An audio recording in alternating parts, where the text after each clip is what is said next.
Boa noite a todos. Quinta-feira, 18 horas e 30 minutos. À minha direita aqui, o nosso porta-voz, General Rego Barros. À esquerda aqui, o General Augusto Heleno, chefe do GSI. E nós pretendemos, toda quinta-feira, às 18h30, fazer uma live. Um dos assuntos mais importantes da semana, nós trataríamos, bem como colheríamos, né, as maiores dúvidas que vocês deixam nos comentários, para a gente possa, semana que vem, tratar desse assunto e, assim sendo, dar uma resposta à demanda de todos vocês e buscar soluções. Gostaríamos muito que vocês apresentassem propostas, né, ideias do que nós poderíamos fazer para atender a população e também, obviamente, né, deixar a vida de vocês mais fácil. Sabemos que tem muita coisa errada.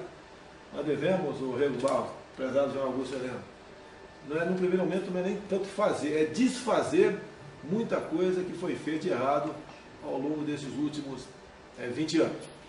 Hoje de manhã, nós tivemos no Corpo de Fuzileiros Navais do Rio de Janeiro, estava comemorando o seu 211º aniversário.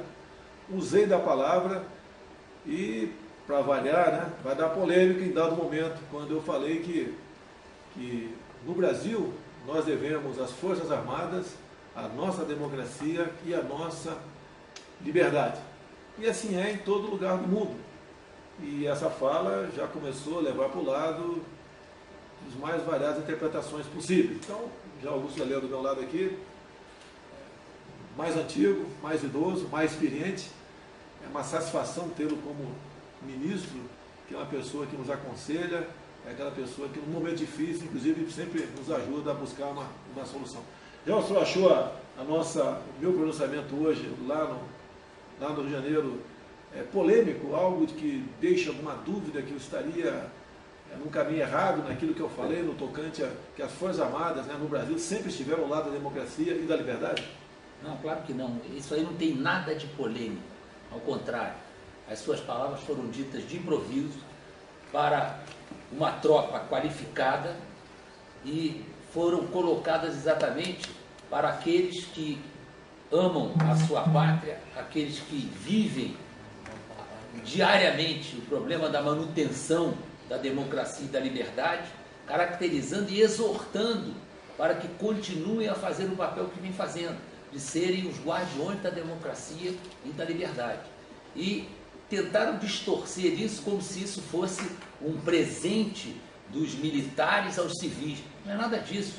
As Forças Armadas são, por determinação constitucional e legal, os detentores do emprego legal da violência. Pode chocar alguns, mas isso é o que está escrito. E as Forças Armadas são responsáveis por essa manutenção. Se quiserem um exemplo, vejam o exemplo da Venezuela. Por que o Maduro está sendo mantido no poder? Porque as Forças Armadas estão segurando o presidente já praticamente deposto da Venezuela. Por que Fidel Castro durou o tempo que durou no poder? Porque as Forças Armadas cubanas mantiveram a ditadura. Então, de acordo com a tendência das Forças Armadas, de acordo com a determinação das Forças Armadas, isso acaba sendo o fator fundamental do regime político do país. E no caso do Brasil, é claro que as Forças Armadas são o pilar da democracia e da liberdade.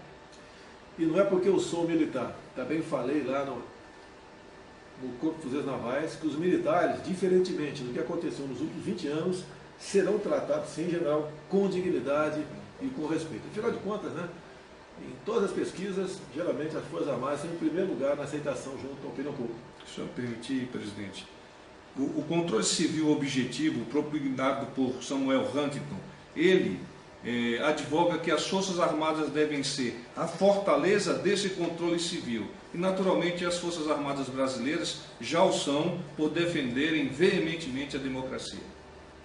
Falamos também lá a questão da reforma da Previdência, uma nova Previdência. Os militares também estarão sujeitos a novas regras, obviamente respeitando as suas especificidades.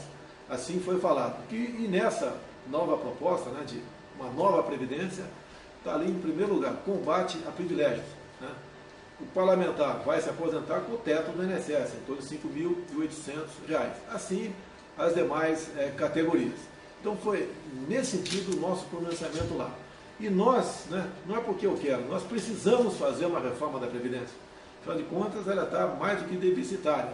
E nós não queremos que no futuro o Brasil se transforme numa Grécia, onde chegou-se ao fundo do poço na questão econômica. E nós pretendemos, sim, aprovar essa reforma que está lá. Se bem que o parlamento é soberano para fazer qualquer possível alteração. Só esperamos que ela não seja muito desidratada para que atinja realmente o seu objetivo e sobre recurso para nós investirmos em emprego, em segurança, em saúde, em educação. É isso que nós pretendemos com a nova reforma da Previdência, que sabemos que desagrada algumas pessoas, sim, mas vamos combater os privilégios e vamos botar o Brasil no rumo do crescimento. O senhor gostaria de apresentar Está aqui, ó. um trabalho desenvolvido pela Secretaria de Comunicação em consórcio com o Ministério da Economia para facilitar o entendimento do projeto apresentado pelo nosso presidente. Nós temos que acreditar no Brasil. Como informação é de conhecimento de todos, né? Apresentamos uma medida provisória no corrente ano que trata do imposto sindical.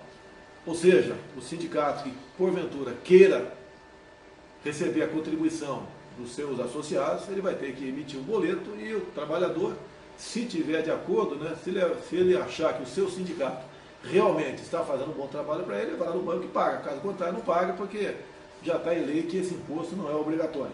Então, houve uma aceitação muito boa para a sociedade. A gente espera que o parlamento, a grande maioria não está ligada a sindicatos, aprove essa medida, porque ela faz justiça a todos no Brasil. Também dizer aos senhores que, nesse mês de março, né, nós faremos 3 visitas oficiais a outros países, Estados Unidos, Israel e Chile. Né? Obviamente, vamos trazer algo de concreto nessas visitas. Não só Itamaraty, bem como os ministérios interessados nessa viagem, estão ultimando as propostas, possíveis acordos e parcerias que teremos com esses países. Então, a viagem, no meu entender, será bastante proveitosa para o nosso Brasil. Com certeza. Eu vou aproveitar e tratar de outro assunto que foi colocado por uma parte da imprensa de maneira incorreta. Noticiaram que o cartão corporativo da presidência tinha gasto mais de 16% em janeiro de 2019 do que em janeiro de 2018. Esqueceram que nós estávamos vivendo o período da posse, que em janeiro de 2018 era o presidente da República, não tinha nem vice-presidente, e agora em janeiro de 2019 nós tínhamos o presidente que estava deixando o poder, o presidente que foi eleito e mais o vice-presidente. Então, todo o aparato para a posse, a vinda de presidentes estrangeiros, de altas autoridades, todo esse movimento, é lógico que acabou fazendo com que o cartão corporativo aumentasse a sua despesa. E noticiaram como se tivesse sido uma extravagância, o que não aconteceu. E a despesa majorada, né, foi de 16%. Agora, como um todo, de forma global, a despesa com cartões corporativos baixou 28%.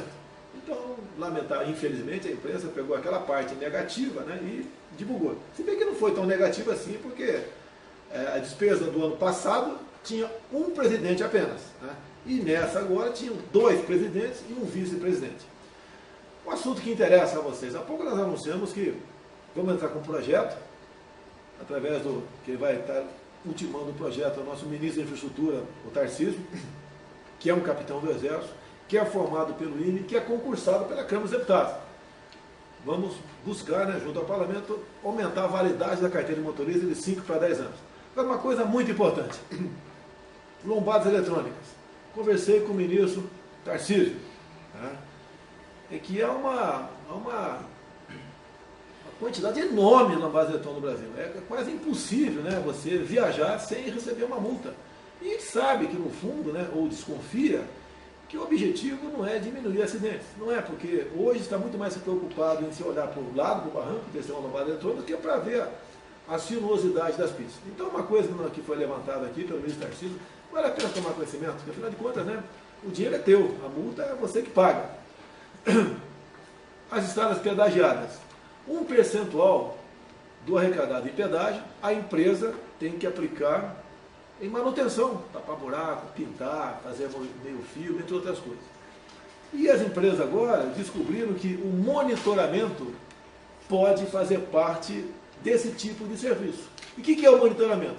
São as lombadas eletrônicas. Se gasta muito dinheiro com lombada eletrônica, arrecadado com pedágio, que no fundo vai dar mais lucro para quem está realmente explorando aquela lombada eletrônica, e você fica com péssimo trabalho no tocante, então, à manutenção das rodovias. Decisão nossa, né? Não teremos mais nenhuma nova lombada eletrônica para o Brasil. As lombadas que porventura existem, ainda são muitas, né?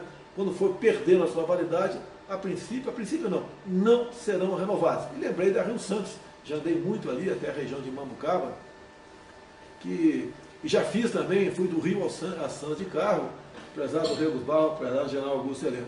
É um inferno. São ali dezenas, 60, 70 lombadas eletrônicas de 60 ou 40 por hora. E você, quando anda lá no Rio de Janeiro, Copacabana, Leblon, né, você anda a 70 por hora. Então tem algo de errado, e essa adesão, no meu entender, foi exatamente nesse sentido.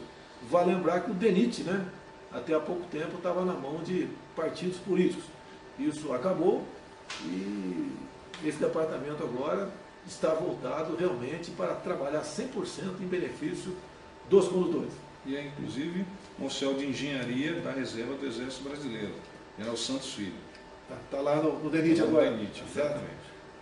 Olha, tem espaço para civis, né? Nós temos muitos civis em nosso governo. Não vale dizer que tem apenas militar aqui. Agora, obviamente, por eu sou militar, né, a gente dá uma atenção redobrada aos militares que fazem o seu trabalho com muito zelo, como muitos civis também que o nosso governo vem fazendo. Agora, parabéns aos seus filhos e parabéns aí ao Tarcísio, né? Dois colegas contemporâneos nossos da Academia Militar das Agulhas Negras que estão fazendo um bom trabalho aqui no Ministério da Infraestrutura. Alguma coisa mais, Pardal? Não, está ótimo. Acho que as informações que foram passadas são muito importantes. Uma curiosidade apenas, né? O Banco do Brasil, em edital, abriu concurso para assistente técnico. Olha só o nível de aparelhamento que existe no Brasil.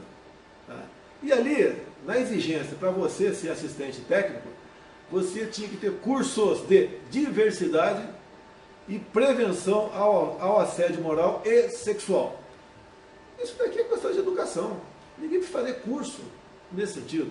Liguei para o presidente do Banco do Brasil, ele confirmou junto à Previ que o edital é verdadeiro, realmente estava sendo feita essa exigência, mas esse edital, né, vigorou até 1º de março. Nos futuros editais não teremos mais essa obrigatoriedade. Agora, um conselho que eu dou a vocês, né? Se porventura alguém for aprovado no concurso, for exigido esse diploma, você pode entrar na justiça que tu vai ganhar. Se bem que eu vou tentar, junto ao Banco do Brasil ainda, para que se evite isso, né? Que se abra um novo prazo para que pessoas que não têm esses cursos de diversidade e prevenção a assédio moral e sexual possam fazer concurso, possam fazer entrar nesse concurso de assistente técnico e ser, então, um bom profissional do Banco do Brasil sem esses cursos. E daí? E tu acha que você está preparado para fazer concurso do Banco do Brasil? Muito satisfeito. Veja, não, você está preparado? Vou fazer o curso. Você tem técnico do Banco do Brasil? Olha, a gente dá risada aqui, mas não pode ser assim, pelo amor de Deus, né? A última matéria aqui, não, faça favor, claro. Eu assisti outro dia um vídeo de uma senhora que estava falando sobre a caderneta de vacinação da sua filha. Tá? Caderneta de vacinação da sua filha. E ela estava indignada porque a caderneta aqui, logo na frente, diz que é para crianças de 9 a 16 anos, a partir de 9 anos de idade. E no final, ela não tinha cartilha nas mãos, mas mostrava certas figuras que não caem bem, com toda certeza, para meninos e meninas de 9 anos de idade ter acesso. Então, me sensibilizei com essa crítica da senhora. Pedimos que as assessores nossos fossem aos postos de saúde aqui do Distrito Federal e eles trouxeram, então, a caderneta de saúde. Detalhe, ela é de 2012, da senhora Dilma Rousseff, e foi impressa em grande quantidade, São 40 páginas, tem muitas boas informações aqui, sim, muitas informações boas, né, precisas. Agora, o final dela aqui realmente fica complicado no meu entendimento. Se você, pai ou mãe, achar que não, é um direito teu. Então, eu vou dar uma sugestão primeiro, né? Quem tiver cartilha em casa, dá uma olhada, porque vai estar na mão do seu filho, e se for o caso, se você achar que é o caso, você tira essas páginas aqui que tratam desse tipo de assunto. O que nós fizemos aqui, Rego Barros, para dar jornalismo? Liguei para o ministro da Saúde, o Mandetta, que é de Mato Grosso do Sul, expus o problema para ele, e então a solução, né? O que é a decisão que ele tomou? Vai fazer uma nova cartilha, com menos páginas, mais barato, sem essas figuras aqui no final, e vamos rapidamente distribuir e recolher essas anteriores. Está no caminho certo? Maravilha. Caminho certo? É isso aí. Tá certo? E não vamos esquecer de uma coisa, já que é a última atividade aqui, né? Amanhã, Dia Internacional da Mulher. Então, em nome da minha mãe, a senhora Olinda Volturi Bolsonaro, que está com 91 anos de idade, mora no Vado Ribeira. Eu quero mandar um abraço a todas as mulheres do Brasil por esse seu dia. Afinal de contas, estamos aqui por causa delas. Vocês são muitíssimos importantes em nossa vida. Mulher do Brasil, um beijo no coração de todos vocês. Presidente, nós temos aqui uma interação com os nossos internautas e algumas perguntas eles nos apresentam. Eu gostaria de submeter a sua apreciação. Questão da abertura do BNDES. Responder agora? Respondo agora. Deixa eu matar aqui o BNDES. Conversei com o Paulo Guedes, o ministro da Economia, porque eu costumo conversar, não tem o Paulo Guedes, o João Heleno, o João Rego Barros aqui, ou qualquer ministro, como empregado meu. São colaboradores, fazem parte de um time que quer que o Brasil vença, né? E falei sobre esse compromisso de campanha no tocante ao BNDES. Então, eu estou tendo aula na semana que vem com pessoas do Tribunal de Contas da União, ou melhor, amanhã.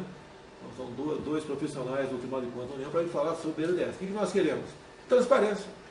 Tá? Então, vou me preparar, vou chamar o senhor Levi, que é o presidente do BNDES, aqui para Brasília, e vou falar para ele o que nós queremos no tocante à transparência. O que está lá no momento não atende. Se você entrar lá, só se você for um economista, tiver muito conhecimento de internet, você navegar, por exemplo, o quanto nós emprestamos, né? Quanto custou para o Brasil, o Porto de Mariel em Cuba, você vai ficar o dia todo para talvez chegar a uma conclusão. Né? Se você for uma pessoa, obviamente, que entenda de economia, eu não entendo, já falei isso daí, vai ter muita dificuldade. Nós queremos, então, facilidade na transparência de todos os empréstimos que o BNDES fez, não só para obras em países ditatoriais e fora, bem como aqui dentro para pessoa física também. Então, queremos sim a transparência do BNDES e brevemente vou ter a resposta tocante a isso.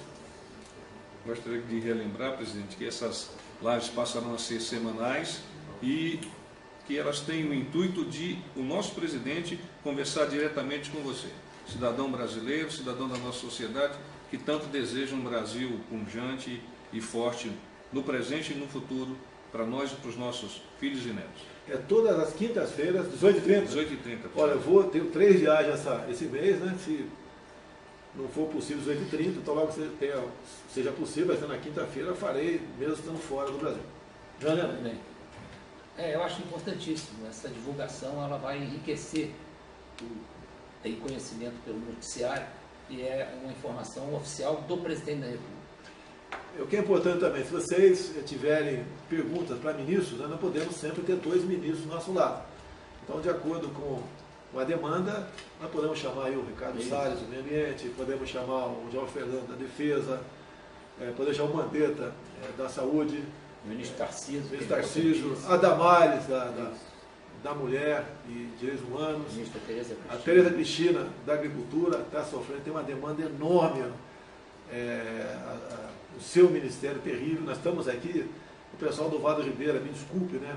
Aquela edição normativa de 21 de março lá de 2014, que foi alterada por outras, a questão da importação de banana do Equador, tem um problema no OMC, né, que não é simplesmente revogar, eu acho que está finalmente o estudo da Tereza Cristina para que essa normativa seja revogada e acabe com esse fantasma da importação de banana do Equador.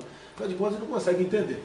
Como é que pode uma banana, né, sair do Equador, andar por volta de 10 mil quilômetros passando pelo canal do Panamá, ir no Porto de Santos e chegar de forma competitiva lá no CEAGESP de São Paulo, se em média a 150 km de São Paulo tem o Vale do Ribeira, cuja economia em grande parte, tirando o Cajati, os demais municípios, em grande parte a economia é a banana. Está encerrado aí? Pessoal, muito obrigado a todos. Obrigado pela oportunidade, estou muito feliz em poder falar diretamente com vocês. Um abraço a todos, Brasil acima de tudo e Deus acima de todos. Obrigado por assistir mais uma notícia do nosso canal Arca o Conservador. Não se esqueça de dar seu like, de se inscrever no canal e ativar o sininho de notificação.